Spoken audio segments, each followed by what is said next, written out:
आज दिनांक 14 जुलाई 2024 है। आओ हम सब मिलकर हिंदी भाषा में श्रीमद् भगवद गीता के अध्याय 2 के श्लोक 44 का अध्ययन करें। हमने हरि नाम ले लिया है और अब हम श्लोक की प्रारंभ करते हैं।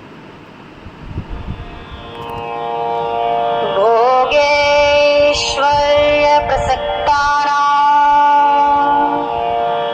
तयापहृत चेतसां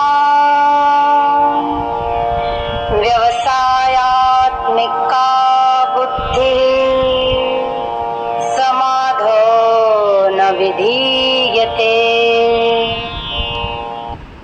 मूल भाषा में भोग, ऐश्वर्य, प्रसक्ता नाम, तया अपहृत चेतसाम, व्यवसाय आत्मिका बुद्धि ही समाधो न विधीयते। यानी कि भोग और ऐश्वर्य में आसक्त लोग, जिनके चित्त को आकर्षक व दिखावटी वाणी द्वारा हर लिया गया है, ऐसे लोगों की निश्चयात्मिका बुद्धि परमात्मा में नहीं होती। आपको ध्यान है कि श्लोक 44 से पहले हम श्लोक 40 से ही प्रोफेशनल बिहेवियर के बारे में बात करते आ रहे हैं।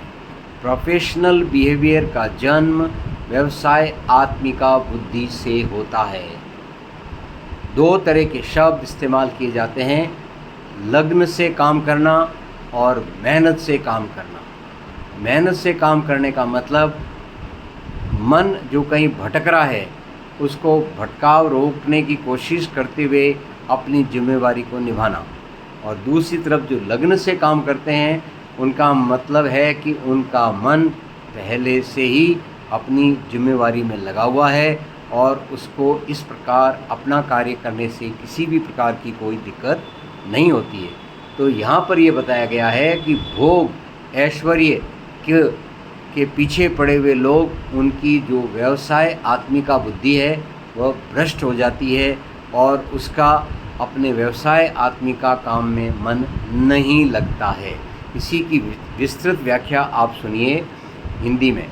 जिन लोगों का चित्त हमेशा भोग और ऐश्वर्य में लिप्त होता है और जो हमेशा भौतिक आकर्षण और दिखावटी चीजों में लगे होते हैं, ऐसे लोगों के मन में भगवान के प्रति श्रद्धा भक्ति का निश्चय नहीं होता।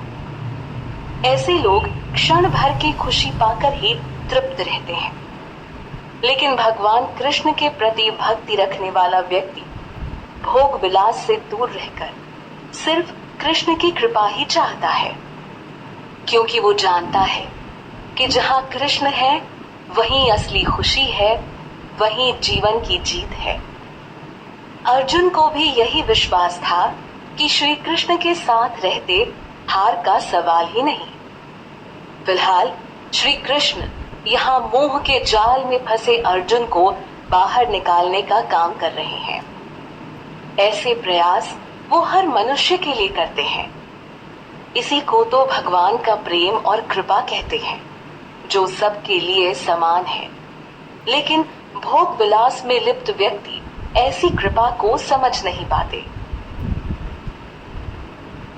आप श्रीमद् भगवद गीता के अध्याय 3 के श्लोक 47 का अध्ययन करेंगे तो पाएंगे कि कर्मणि एव अधिकारः ते मा फलेषु कदाचन मा कर्म फल हेतुः भूः मा ते संगः अस्तु अकर्मणि। आपने पाया कि आपको कर्म करने का अधिकार ईश्वर ने दिया है। ईश्वर के यानी भगवान श्री कृष्ण का आपके प्रति प्रेम दिखलाता है कि वह हर समय आपको सांसारिक मोह माया से दूर करने की कोशिश में लगे रहते हैं, परंतु ऐसा नहीं है।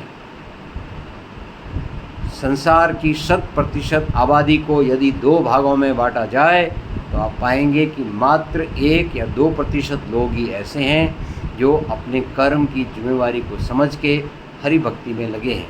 बाकी सबको ईश्वर यानी भगवान श्री कृष्ण निरंतर प्रयत्नरत हैं कि उन्हें किस प्रकार सांसारिक माया से दूर किया जाए।